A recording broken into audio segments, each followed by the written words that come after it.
So from 2017 till 2022, I just lived in misery. I went off the deep end real quick. I was close to committing suicide. There was just so many temptations. Hi, my name is Audrey. Just want to give a quick testimony about what God has done in my life. Before I got saved, I grew up in church. I knew, everything that a typical church kid knows, the story of Jesus and how he died on the cross. And I never really took any of it to heart. It was kind of just in one ear and out the other.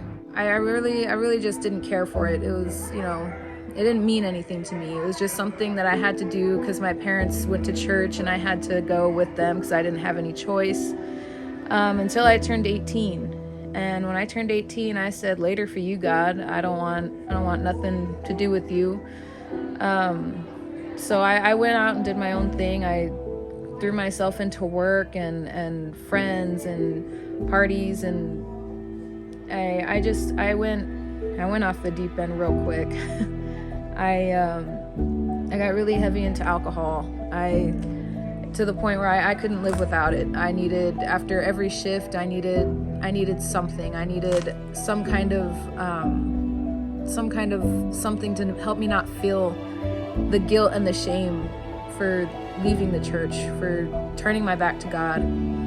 And it never helped, because every morning I woke up to the same misery, only worse, with a hangover. And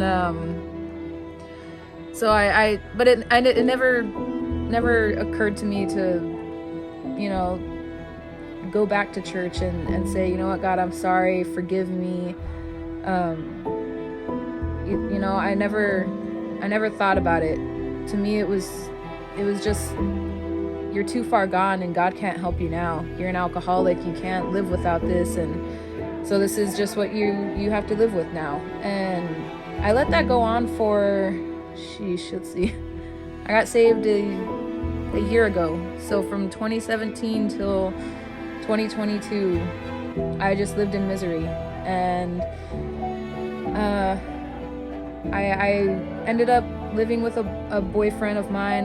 We had got engaged, and I tried to make myself think that everything was okay, that I'm happy. I just was complacent with the way things were. I wasn't particularly happy. I wasn't upset anymore, but my life wasn't going anywhere, and I was fine with it at the time until my parents went through a hard time in their relationship, and so I took that really hard, and I was close to committing suicide. There was just so many temptations, so many thoughts going through my head, and amongst all of those was, "Where are you, God? You say you're here. You say you know everything. Then why are you letting this happen to my family?" And then I woke up to one day just a revelation of, why would God pour out his heart and his love and blessings for you? Why would he do that if he didn't love you, if he wasn't actually there for you?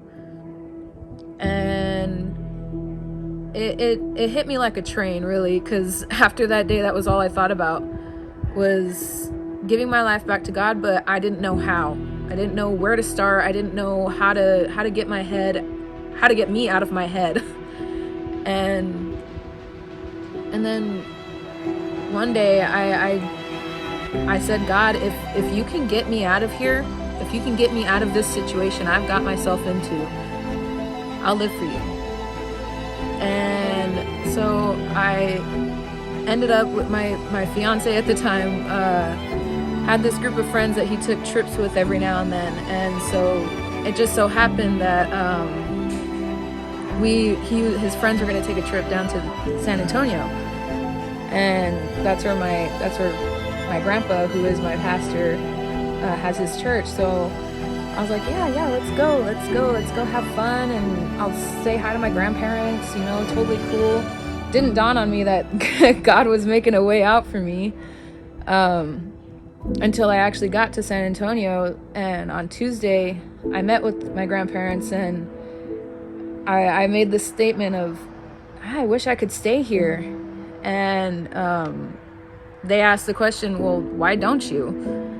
And so I was like, yeah, why don't I stay? There's nothing for me in Arizona. There's nothing that I want. No, I didn't even want the relationship I was in. I was just there.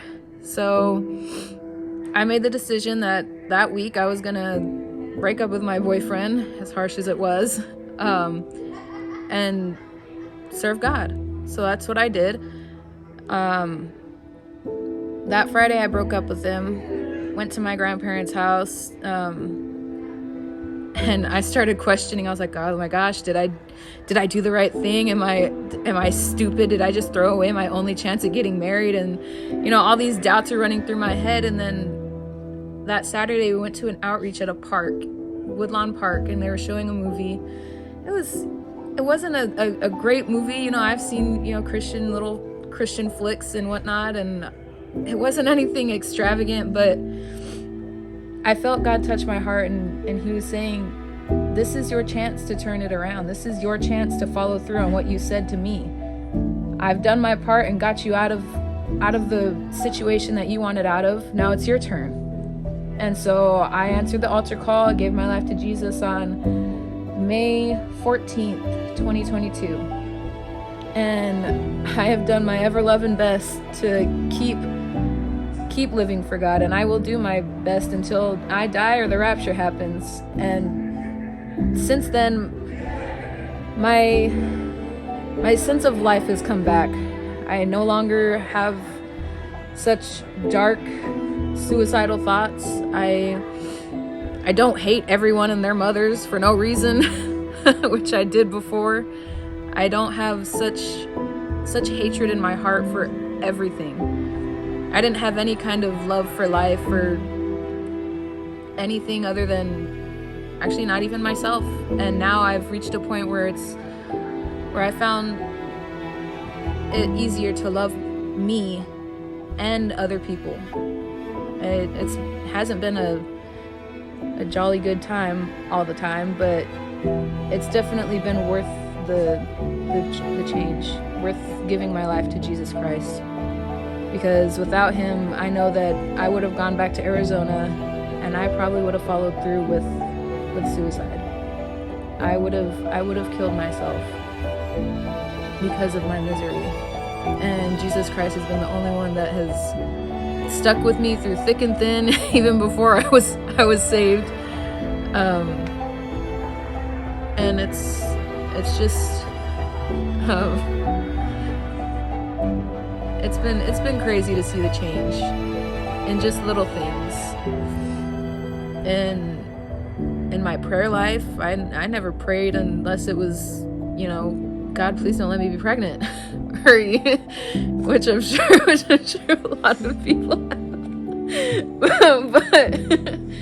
but now it's, praying for other people, not just myself. I find myself going through a list of people to pray for: my siblings, my family, my friends, people I see on the street. And it's like, that would have never happened. There's a new love in my heart for people that I never had before, ever. And I probably would have never had if I didn't give my life to God. And I just encourage, you, whoever is watching this, give your life to God. It'll be the best thing that you've ever done in your life. It may not be a hayride all times, but it's definitely been worth the ups and downs, because I've never been let down by God. So I just encourage you, give your life to God.